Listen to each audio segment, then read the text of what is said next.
El propósito de la clase de hoy es explicar algunos tiempos verbales que tienen relación con el pasado simple y que en ciertos contextos lingüísticos coexisten con este tiempo verbal. El propósito de la clase finalmente es que podamos realizar ese proyecto con el que se va a evaluar el semestre. Para ello trabajaremos el pasado continuo, el presente perfecto y el pasado perfecto. Todos ellos tienen características formales particulares y todos ellos tienen algún tipo de relación con el pasado simple, que es el tiempo que hemos estado trabajando en esta semana anterior y que por supuesto seguiremos trabajando hasta que realicemos el proyecto. Lo primero que vamos a hacer con cada uno de estos tres tiempos verbales es explicar su forma, es decir, cómo se construyen. A partir de ahí diremos muy someramente, muy por encima, cómo se usan y lo compararemos con el pasado simple, a cada uno de ellos. Es importante establecer que yo solamente voy a dar los fundamentos, las bases para conocer estos tiempos verbales, de la misma manera que lo he hecho con el pasado simple. Ustedes tendrán que investigar, se les dejará una tarea para que profundicen y de alguna manera puedan ampliar la información y llegar a comprender mejor estos tiempos verbales. El trabajo de unos servirá para la mejor comprensión de otros. Ya se asignará la tarea, tendremos unos criterios de evaluación, tendremos una descripción del trabajo, ¿no? Bueno, empezamos con el pasado continuo y vemos su forma. El pasado continuo, de hecho cualquier tiempo que se llame continuo o progresivo, va a tener el verbo léxico en la forma ing. Por ejemplo, si vemos en el ejemplo de read, tenemos reading. De sing, tenemos singing. ¿Lo ven? Es la forma ing del verbo read y la forma ing del verbo sing. A la forma ing le llamamos también participio de presente, no participio de pasado, cuidado. Es el participio de pasado lo vamos a usar en el presente perfecto, que vamos a ver en un momento, y en el pasado perfecto. En los tiempos continuos utilizamos lo que se llama participio de presente, forma ing o gerundio. En lengua española, en nuestro idioma, le llamamos gerundio a la forma ing. Por ejemplo, reading sería leyendo, singing cantando, buying comprando. Ese es el gerundio, comprando, cantando, hablando, trayendo, reconociendo, etcétera, ¿no? Ese es el gerundio.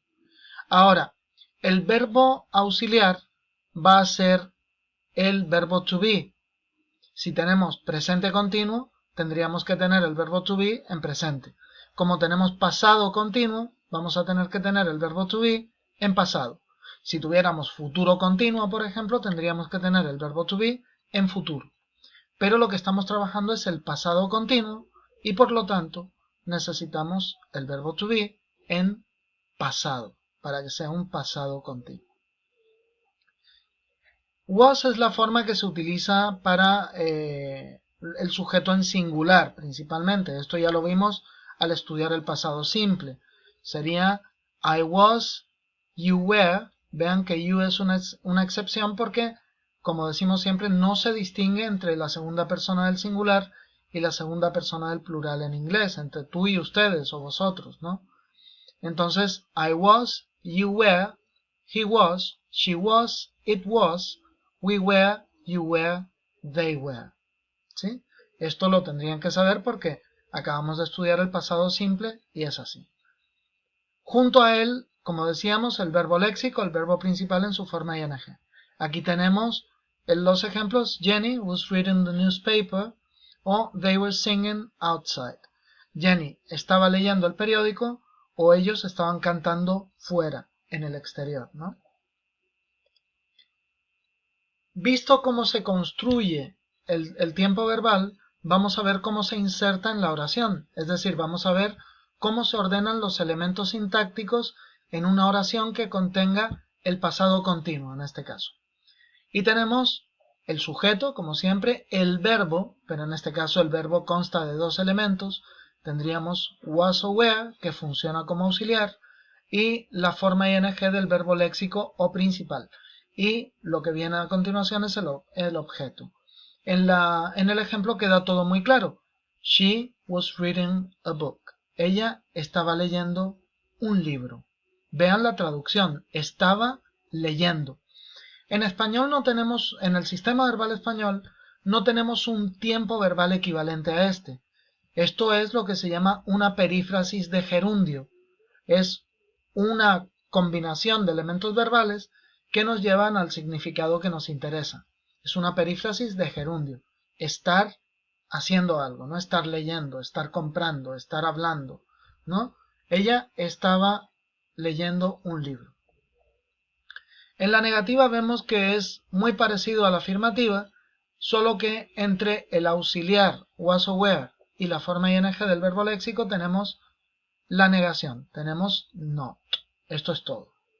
Es como construir una oración con el verbo to be. Es muy sencillo, ¿no? Vemos aquí, si la afirmativa era she was reading a book, la negativa es she was not reading a book. Hice énfasis en la negación, esto no es necesario. She wasn't reading a book, she was not reading a book. No es necesario hacer ese énfasis, pero como estoy explicando la negación, obviamente es pertinente, ¿no? She was not reading a book. Interrogativa. Hacemos una inversión. En lugar de sujeto auxiliar, tenemos auxiliar sujeto, ¿no? Tenemos was were, sujeto, ing, objeto. Was she reading a book? No se me confundan con la cuestión del auxiliar de pasado did.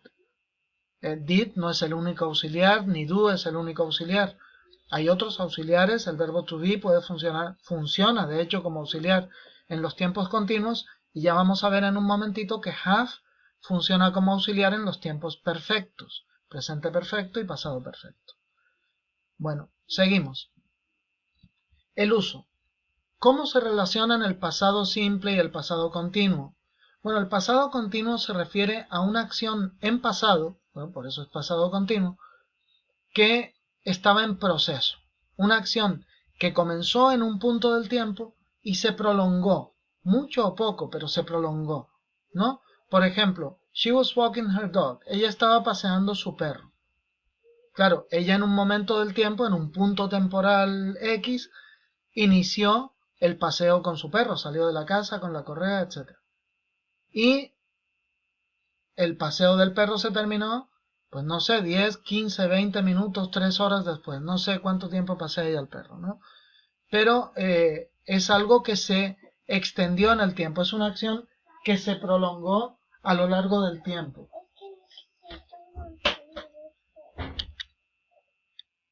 Bien, visto en qué consiste el pasado continuo, habría que ver cómo se relaciona este proceso, esta acción que se extiende en el pasado, con el pasado simple. Si coexisten en una misma oración, quiere decir que el pasado simple de alguna manera interrumpe ese proceso expresado por el pasado continuo. Vamos a ver esto. En el ejemplo dice, she was walking her dog when a car crashed. Ella estaba paseando a su perro cuando un coche colisionó. Vean cómo una oración, was walking, designa un proceso, pero el hecho de que el coche colisionara es algo puntual, que interrumpe el proceso expresado por el pasado continuo.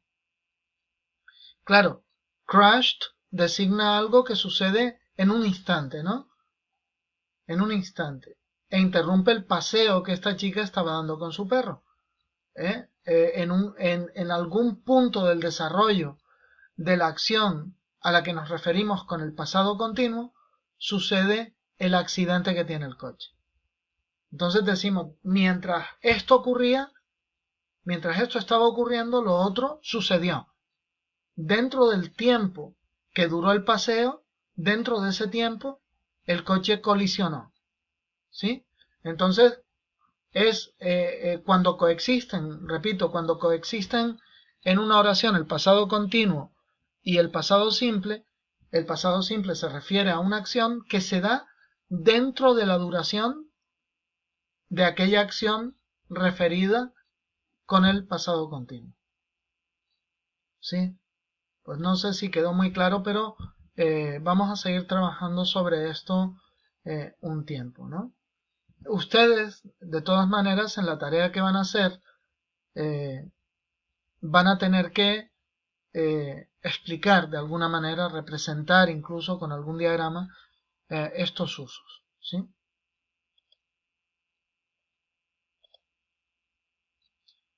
El presente perfecto se construye con have como auxiliar más el participio de pasado. Alguien me dirá, bueno, ¿y eso del participio de pasado dónde se encuentra, verdad? El participio de pasado es... hace poquito les di una lista de verbos irregulares, ¿verdad? En esa lista aparecía 3 columnas, el presente o la forma base, el pasado y el participio de pasado. Esa tercera columna es justamente el participio de pasado. Por ejemplo, del verbo take sería take, presente, took, pasado, y taken, participio de pasado. ¿Sí? Con el verbo see, que tenemos aquí en el primer ejemplo, sería see, saw, seen. ¿Ven? John has seen that movie. They have learned Chinese. ¿Cómo traducimos el presente perfecto? Como el pretérito perfecto compuesto español. John ha visto esa película, sí. Ellos han aprendido chino. He visto, he comprado, he traído, he entendido. Esa es la traducción.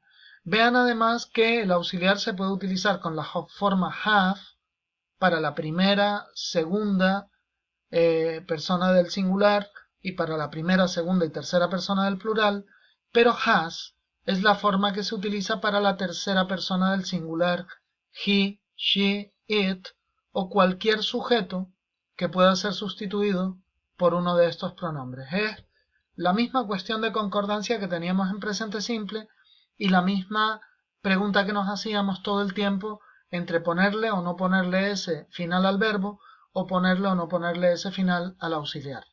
Es la cuestión de la concordancia con la tercera persona del singular. Esto es lo que tenemos con el auxiliar de presente perfecto. Bueno, se me termina el tiempo de grabación para este primer vídeo y no me va a dar lo poquito que me queda para explicar la estructura, la formación de oraciones con el presente perfecto. Voy a continuar en otro vídeo y lo retomamos a partir de aquí, ya con la formación de oraciones.